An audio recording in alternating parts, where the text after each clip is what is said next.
বিরতির পর স্বাগত।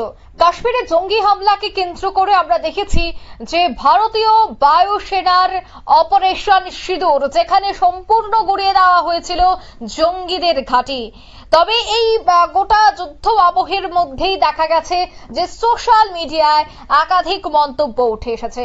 একদিকে যখন ভারতের এই পরিস্থিতির মধ্য দিয়ে প্রত্যেকেই একজোট হয়েছে, তবে অন্যদিকে বেশ কয়েকজন কিন্তু এই বিষয়গুলিকে কেন্দ্র করে এক বিরূপ মন্তব্য পোস্ট করতে শুরু করেছেন সোশ্যাল মিডিয়ায়, এবং তা কঠোর হাতে দমন করেছে প্রশাসন। ঠিক তেমনি পাকিস্তানি সোশ্যাল মিডিয়ায় পোস্ট করায় ব্যাপক উত্তেজনা এবার বারাসাতে, একেবারে ধুন্ধুমার কাণ্ড। কি বলছেন সেখানকার স্থানীয় জনগণ, শোনাচ্ছি। একটা পাকিস্তানের পক্ষে পোস্ট করা হচ্ছে, যেটা একটা উস্কানিমূলক পোস্ট।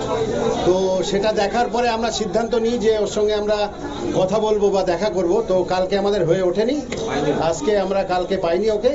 আজকে আমরা সিদ্ধান্ত নিয়ে ওকে আমরা ধরলাম। ধরার পরে তারপরে জানতে পারলাম যে দোকানে কাজ করে, যে আমাদের সমিতির একটা যে কার্ড থাকে, সেই কার্ডটা ওর নেই, সদস্য পদ ওর নেই। প্লাস ওই ছেলেটি এসছে মুর্শিদাবাদ থেকে। তারপরে মুর্শিদাবাদে ও মাদ্রাসায় পড়াশোনা করতো। তো সেটা দেখার পরে আমাদের মধ্যে সন্দেহ আরো বেড়ে যায়। এই মতো অবস্থায় আমরা পুলিশ প্রশাসনকে খবর দিই, তারা এসে ওনাকে এখান থেকে রেস্কিউ করে নিয়ে গেছে। কতদিন ধরে কাজ করতো এখানে? এটা কতদিন সেটা শিখছে কাজ, অ্যাকচুয়ালি কারিগর নয়, কাজ শিখছে। কি এমন পোস্ট করেছিল যেটা আপনাদের নজরে এসেছিল? সেটা পাকিস্তানের পক্ষে, যেটা আজকে আমি ইন্ডিয়ায় বাস করছি আর পাকিস্তানের হয়ে গুণগান করছি, এটাই পোস্ট। তো সেই পোস্টটা আমার কাছে নেই। এটা কি ফেসবুক? হ্যাঁ, ফেসবুক সোশ্যাল মিডিয়া। আজকে যখন কাজে আসে স্বীকার করে দিলেন। হ্যাঁ, তখন আমরা নাম ছেলেটির? ছেলেটির নাম কি? ওর নাম কি রে? হ্যাঁ, তারাবুল ইসলাম, এরকম। আপনারা কি তাকে পুলিশের হাতে দিয়ে দিয়েছেন? হ্যাঁ। কি নাম আপনার? আমার নাম মহাদেব সিংহ, বারাসাত অ্যাসিস্ট্যান্ট সেক্রেটারি, স্বর্ণশিল্পী। আপনারা শুনলে তাদের এই বক্তব্য। বিস্তারিত সে বিষয়ে জানবো। টেলিফোন লাইনে যুক্ত হয়ে গেছে পশ্চিমবঙ্গ থেকে প্রতিনিধি শান্তনু পান। শান্তনু, গ্রেফতার করা হয়েছে এই অভিযুক্তকে। তীব্র উত্তেজনা দেখতে পাচ্ছি আমরা এলাকা জুড়ে। তবে অভিযোগ রয়েছে যে উস্কানিমূলক সে পোস্ট করতো। ঠিক কি জানতে পারছো?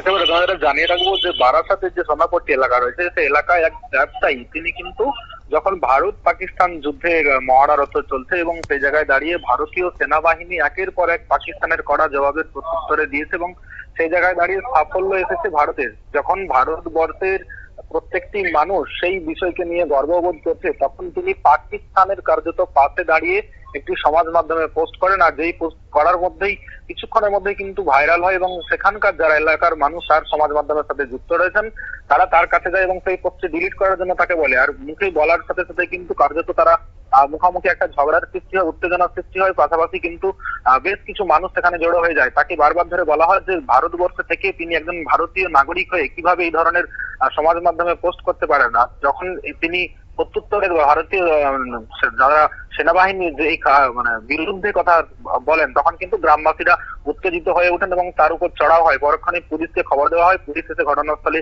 সেই ব্যক্তিকে গ্রেপ্তার করে নিয়ে যায়। তবে গ্রেপ্তার করার কিছুক্ষণ পরে সেখানে এলাকা যে পরিস্থিতি উত্তপ্ত হয়ে উঠেছিল এবং কিছুটা ঠান্ডা হয়। তবে জানা গিয়েছে তিনি কিন্তু এই ধরনের পোস্ট আগেও কম বেশি করেছিলেন, কিন্তু তখন অতটা বোঝা যাচ্ছিল না।